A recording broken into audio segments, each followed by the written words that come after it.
Gênesis 8. E Deus lembrou de Noé e toda coisa vivente, e de todo o gado que estava com ele na arca. E Deus fez um vento passar sobre a terra, e as águas se diminuíram. Esse versículo quer dizer que lembrou de Noé, não sugere que Deus alguma vez se esquecera dele.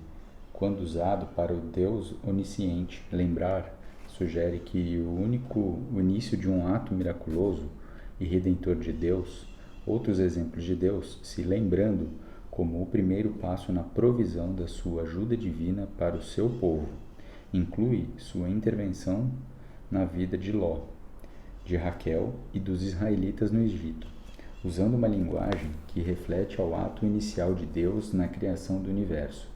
Deus fez com que Rosh, o espírito ou o vento, passasse por cima das águas da terra.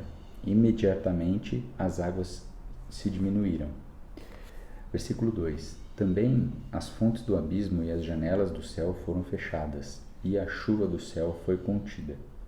Após 150 dias do aumento das águas, uma mudança completa ocorreu às fontes de água. As de cima e as de baixo foram cerradas, e a água começou a baixar.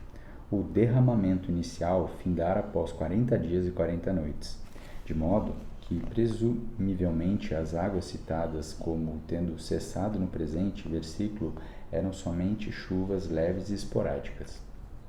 Versículo 3. E a água retornaram de sobre a terra continuamente após o fim dos 150 dias, as águas foram diminuídas.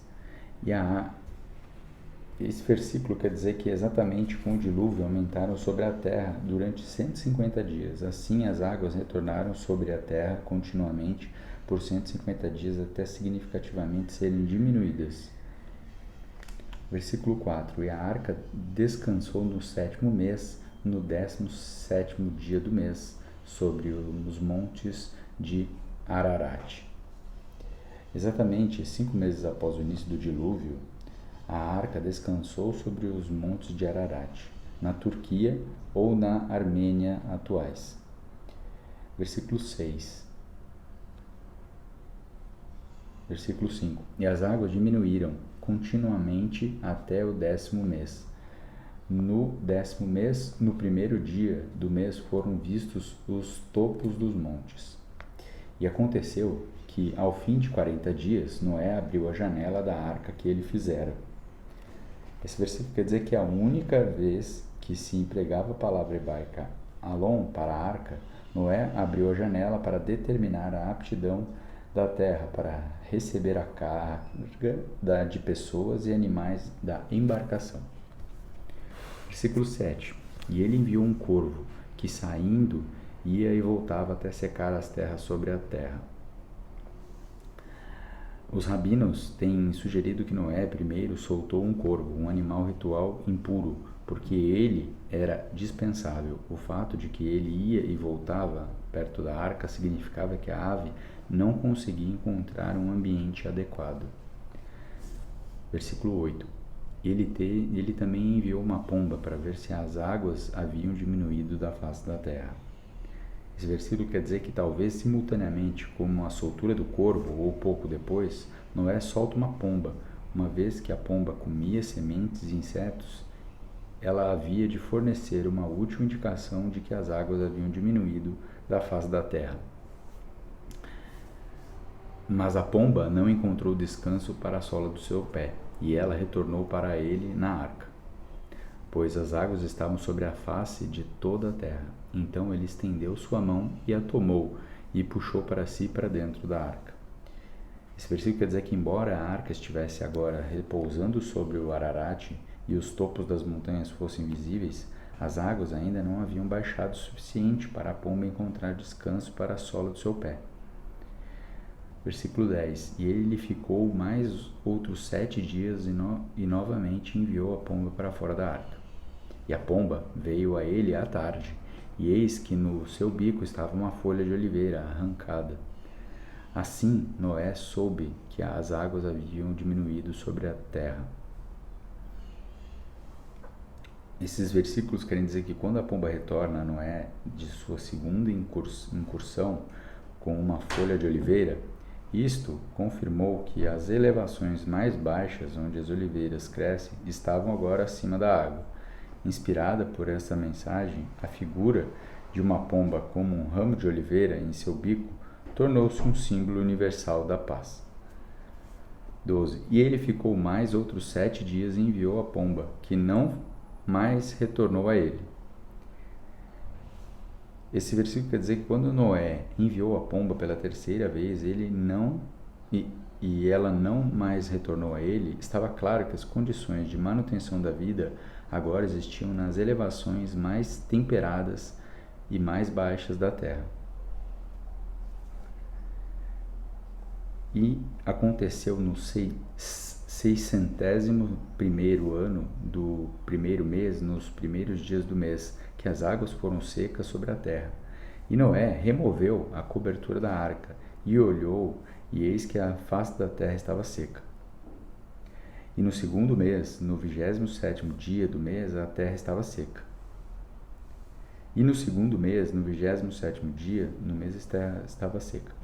No primeiro de 601 anos de Noé, ele removeu a cobertura da arca, confirmou aquilo que a pomba havia indicado, que a campina abaixo da cadeia de montanhas estava seca, uns 57 dias, um ciclo da lua de 29, 5 dias mais 27 dias, mais tarde a terra estava seca. E Deus falou a Noé dizendo: vai adiante da tua arca, tu e tua mulher e teus filhos, e as mulheres dos teus filhos contigo. Talvez esta fosse a primeira vez na qual Deus teria falado com Noé desde o início do dilúvio. Durante todo o ano do catastrófico dilúvio, não há registro de que Deus tivesse se comunicado diretamente com o patriarca ou com sua família. Que fé demonstrou Noé durante aquele tempo aterrorador no interior escuro da arca. E Noé foi adiante de seus filhos e sua mulher, e as mulheres de seus filhos com ele.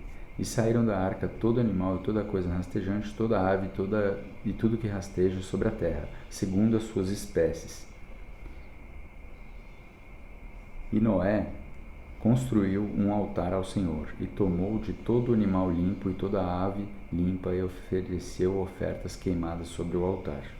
O primeiro ato de Noé, após deixar a arca, foi adorar a Deus mediante o oferecimento de uma oferta queimada.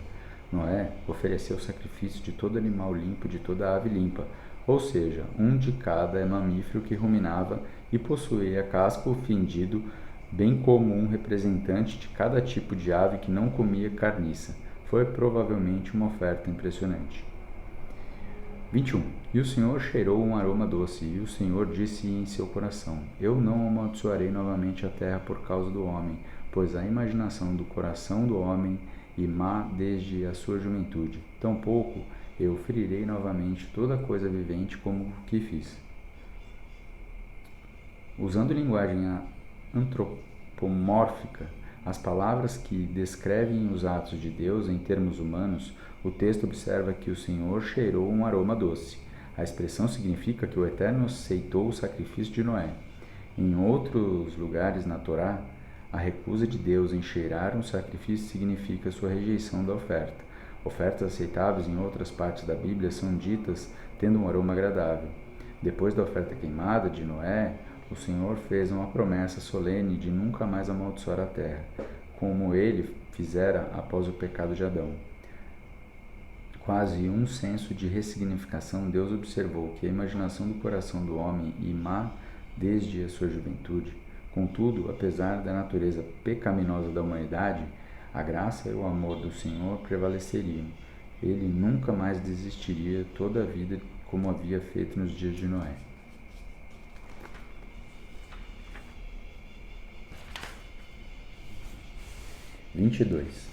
Enquanto a terra permanecer, tempo de semeadura e de colheita, e frio e calor, verão e inverno, e dia e noite não cessarão. Esse versículo quer dizer que o caos aterrorizador do dilúvio daria lugar ao ritmo de vida predizível e consolador. A colheita, as estações, dia, noite, enquanto a terra permanecer.